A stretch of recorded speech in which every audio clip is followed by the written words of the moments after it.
بسم الله الرحمن الرحيم. وصلنا إلى موضوع البوتاسيوم بالانس. بالنسبة للبوتاسيوم فهو is the main intracellular cation. هنا هذا رسم توضيحي. هاي مثلا سيل وتمثل الانتراسيلولار فلويد يصير بها بداخل الانتراسيلولار فلويد، واللي خارج السيل الاكستراسيلولار فلويد اللي من ضمن الانترستيشيال فلويد والبلازما اللي بداخل الأوعية الدموية. فالمين انتراسيلولار كاتايون هنا البوتاسيوم. الصوديوم موجود أكثر شيء خارج بالإكسترا سيلولار فلويد. About 98% of total body potassium is in cells. The balance تقريبا 50 millimole being in the extracellular fluid. There is a large concentration gradient across cell membranes. The intracellular fluid potassium concentration being about 150 millimole per liter compared with about 4 millimole per liter in the extracellular fluid. بالنسبة للinternal distribution, this is determined by movement across the cell membrane. Factors causing potassium to move out of cells include hypertonicity, acidosis, insulin lack, and severe cell damage or cell death. في حين potassium moves into cells if there is alkalosis or when insulin is given. أما بالنسبة للexternal balance, this is mainly determined in the absence of بحالة الabsence of GI disease by intake of potassium and by its renal excretion. And then external balance is mainly determined by intake of potassium and by its renal excretion في حالة يعني absence of GI disease. ماكو إذا ماكو GI disease mainly external balance mainly determined by the intake of potassium and by its renal excretion. The control of renal potassium excretion is not fully understood, but the following points have been established. Nearly all the potassium filtered at the glomerulus is reabsorbed in the proximal tubule. إذن البوتاسيوم اللي يتفلتر بالجلوميرولس nearly all يعني من هذا البوتاسيوم اللي فلترت بالجلوميرولس is reabsorbed يعاد امتصاصه in the proximal tubule. Less than 10% reach the distal tubule, where the main regulation of potassium excretion occurs. Secretion of potassium in response to alteration in dietary intake occurs in distal tubule, the cortical collecting tubule, and the collecting duct. The distal tubule is an important site of sodium reabsorption. When sodium is reabsorbed, the tubular lumen becomes electronegative in relation to the adjacent cell, and cations in the cell, example potassium or hydrogen, move into the lumen to balance the charge. The rate of movement of potassium into the lumen depends on there being sufficient delivery of sodium to the distal tubule, as well as on the rate of urine flow, on the concentration and on the concentration of potassium in the tubular cells. هنا يعني نقول الديستال tubule مكان مهم للصوديوم reabsorption. فعندما الصوديوم reabsorbed الtubular lumen it becomes electronegative in relation to the adjacent cell, and cations in the cell اللي هي البوتاسيوم والهيدروجين move into the lumen حتى شنو balance the charge. The rate of movement of potassium into the lumen depends on there being sufficient delivery of sodium to the distal tubule.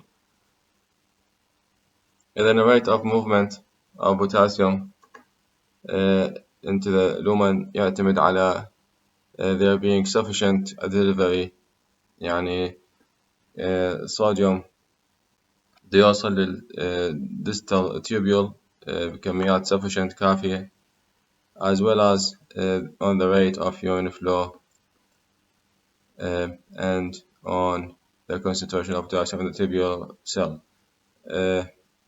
وأيضا بالإضافة إلى ال rate of urine flow and on the concentration of potassium in the tubular cells.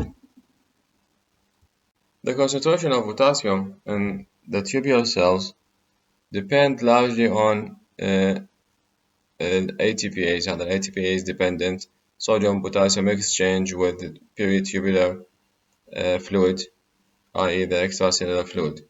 This is affected by mineralocorticoids, by acid-base changes, and by extracellular fluid potassium concentration.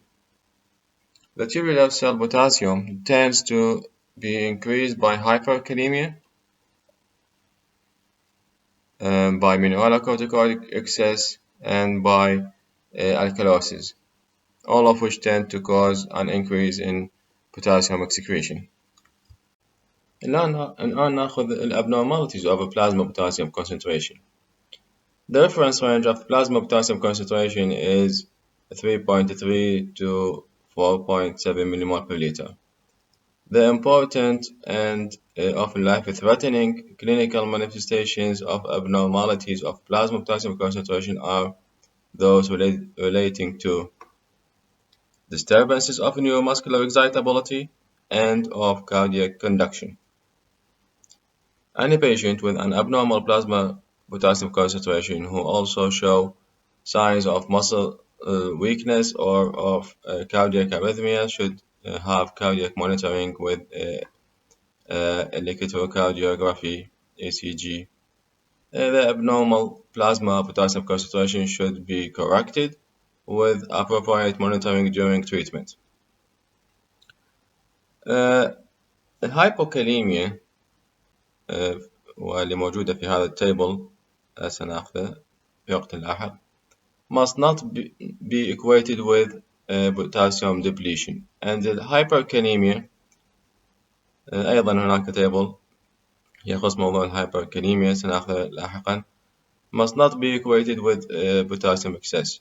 Although most patients with potassium depletion have hypokalemia and most patients with potassium excess may have hyperkalemia. Acute changes in the distribution of potassium in the body can offset any effects of depletion or excess. To generalize يعني بصورة عامة the acute changes in plasma potassium concentration are usually caused by redistribution of potassium across cell membranes, whereas the chronic changes in the plasma potassium concentration are usually due to abnormal external potassium balance. إذا بصورة عامة acute changes بالplasma potassium concentration are usually عادة caused by redistribution يعني عادة توزيع أكل البوتاسيوم across cell membranes وفي حين ال chronic changes in plasma potassium concentration are usually عادة due to abnormal external potassium balance.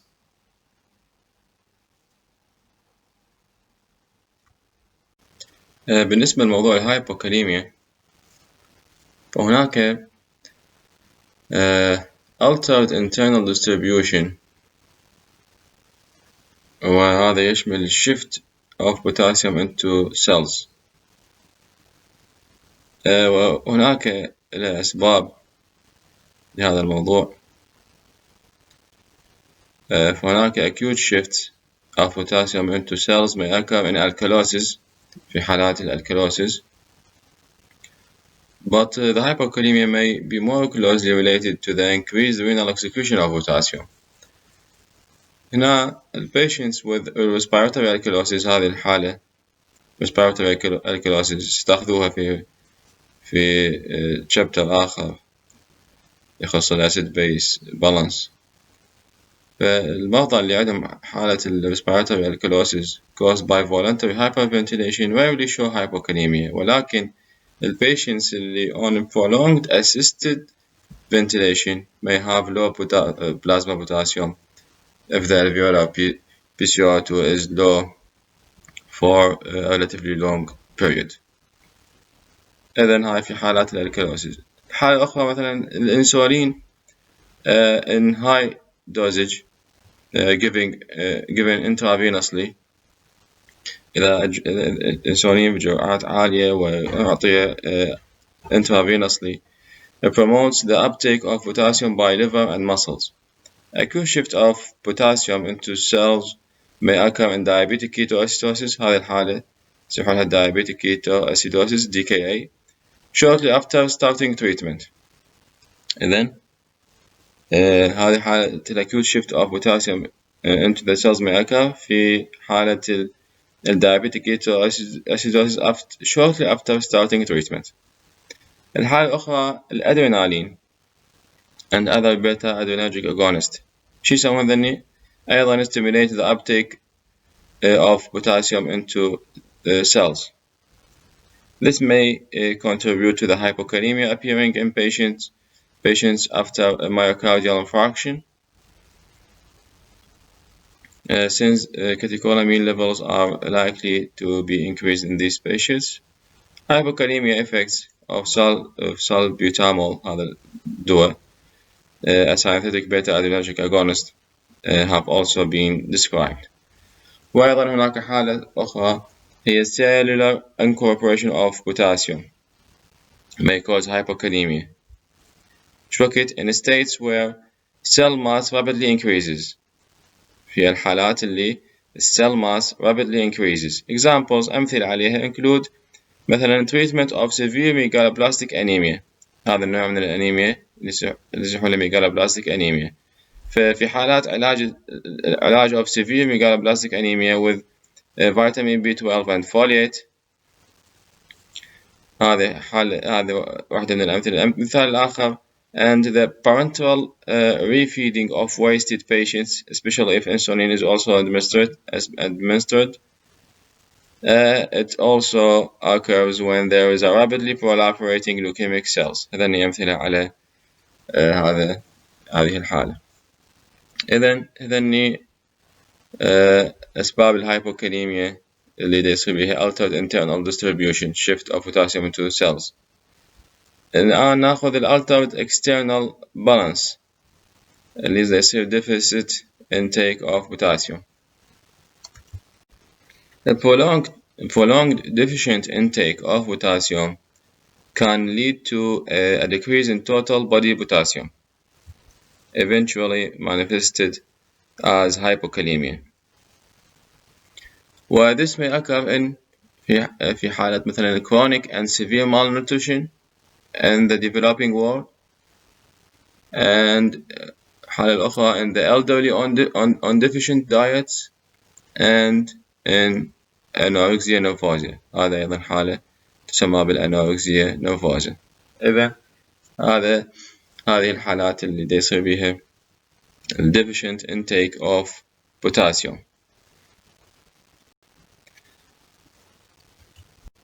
وعندنا altered external balance اللي سببه excessive losses of potassium. هنا مثلا الأسباب hyperaldosteronism both primary and secondary, and Cushing syndrome, including that due to steroid administration. شو يسوي هذا؟ cause excessive renal potassium loss. السبب شنو؟ هذا excessive renal potassium loss due to increased potassium transfer in the distal tubule in response to increased reabsorption of sodium from the tubular lumen. The mineralocorticoid excess also favors transfer of potassium into the tubular cell from the interstitial fluid in exchange of sodium. Urinary potassium loss in a hyperaldosteronism returns to normal if there is dietary sodium restriction, which limits distal tubular delivery of sodium. الحالة الأخرى هي الدايوريتك ثيرابي اللي يصير increases renal potassium excretion by causing increased delivery of sodium.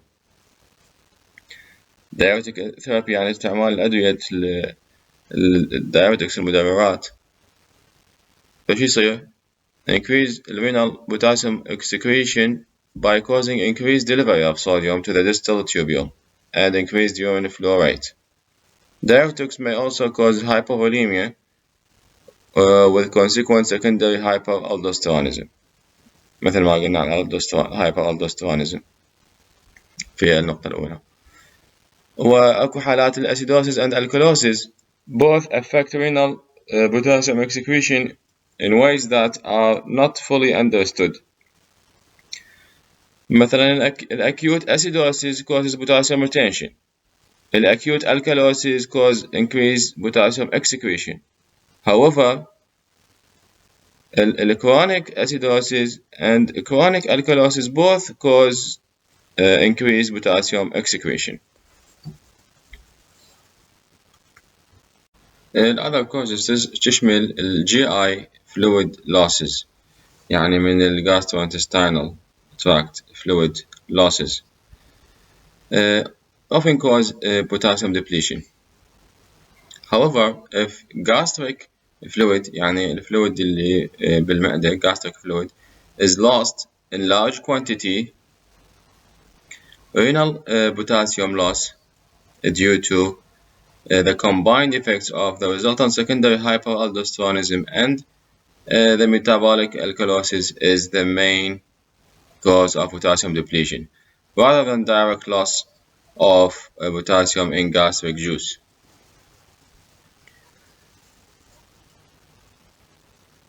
In diarrhea or laxative abuse, the increased losses of potassium in feces may cause potassium depletion. هاي في حالة GI fluid losses. بالنسبة للrenal disease does not usually cause excessive potassium loss. However, a few tubular abnormalities are associated with potassium depletion in the absence of diuretic therapy. مثل إيش؟ renal tubular acidosis. في هذه الحالة, the potassium loss is caused both by the chronic acidosis and in patients with proximal tubular acidosis. هذه الحالة اسمها proximal tubular acidosis by increased delivery of sodium to the distal tubule. In distal renal tubular acidosis, the inability to excrete hydrogen may cause a compensatory transfer of potassium to the tubular fluid. وأكو حالة أخرى اسمها الباتر syndrome. بهذا السندروم, the syndrome consists of persistent hypokalemia, persistent hypokalemia with secondary hyperaldosteronism in association with a metabolic alkalosis. إذا ذني اللي تصير في هذا السندروم. Persistent hypokalemia with secondary hyperaldosteronism and in association with a metabolic alkalosis. Patients are normotensive, يعني normal blood pressure, normotensive. There is increased delivery of sodium to the distal tubule caused by an abnormality of chloride reabsorption in the lobe of Henle. هاي منطقة اللوب of Henle موجودة كجزء من النفرون موجودة ما بين proximal tubule والdistal tubule.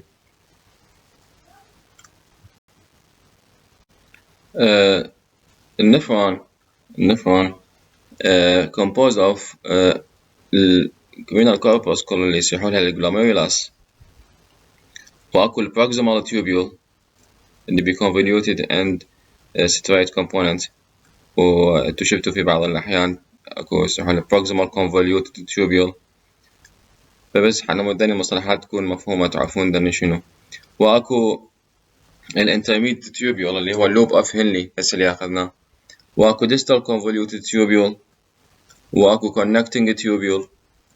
وأكو collecting ducts اللي بها cortical و outer medullary and inner medullary collecting ducts. دني هي الأجزاء اللي تتكون من عندها النفرون. فحتى من تشوفوهن في مكانات يعني تعرفون هذني شنو المصطلحات.